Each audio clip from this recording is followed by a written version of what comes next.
ৰঙালী বিহু সন্মিলনৰ তৰফৰ পৰা আপোনালোক সকলোকে আন্তৰিক শ্ৰদ্ধা জ্ঞাপন কৰিছোঁ।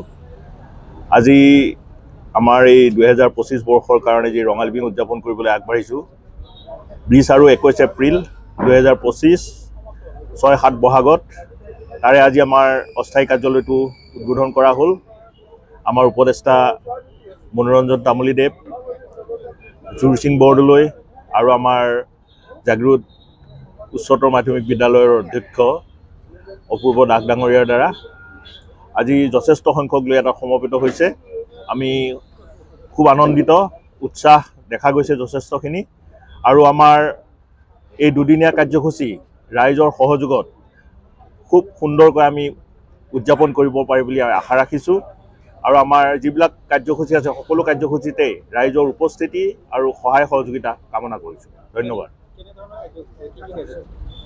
আমাৰ প্ৰথম দিনৰ কাৰ্যসূচীত আমাৰ পতাকা উত্তোলন বা চৰিত্ৰপণ স্মৃতিপণৰ লগতেই আমাৰ সাংস্কৃতিক শোভাযাত্ৰা এটা অনুষ্ঠিত হ'ব। আবেলিৰ ভাগত আমাৰ মুকলি বিহু অনুষ্ঠিত হ'ব। সন্ধিয়ালৈ সাংস্কৃতিক অনুষ্ঠানৰ লগতে বৰ বিহুৱতী আৰু সৰু বিহুৱতী প্ৰতিযোগিতা অনুষ্ঠিত হ'ব।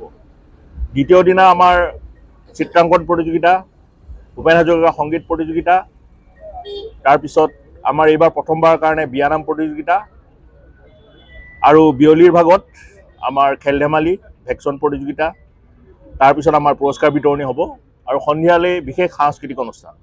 এই বিশেষ সাংস্কৃতিক অনুষ্ঠানত অসমৰ বৰ্তমানৰ জনপ্ৰিয় কণ্ঠশিল্পী দীপান্বিতা ডেকাই অংশগ্ৰহণ কৰিব। তাৰ লগতে বেহাৰবাৰী খ্যাত কৌতুক গোষ্ঠী আপোনাৰ বিদ্যুৎ শইকীয়া আৰু ৰাজীৱ দুৱৰীৰ দলটি থাকিব।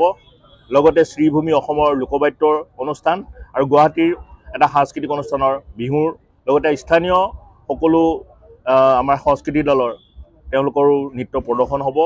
আৰু আমাৰ ইতিমধ্যেই মুকলি বিহুৰ কাৰণে প্ৰায় 12টি দলে অংশগ্ৰহণ কৰিবলৈ আগ্ৰহ প্ৰকাশ কৰি আমাৰ লগত যোগাযোগ কৰিলে। আৰু তেনেকৈ সাংস্কৃতিক শোভাযাত্ৰাটো আমি যথেষ্ট সংখ্যক দলৰ সঁহাৰি পাইছোঁ। সকলোৱে আমাক আহিম বুলি প্ৰতিশ্ৰুতি দিছে আৰু আমি আশা ৰাখিছোঁ আমাৰ সমূহ অনুষ্ঠান অতি সুন্দৰকৈ আৰু সকলো ৰাইজৰ সহায় সহযোগত সুন্দৰভাৱে উপস্থাপিত হ'ব বুলি আমি আশা ৰাখিছোঁ। ধন্যবাদ।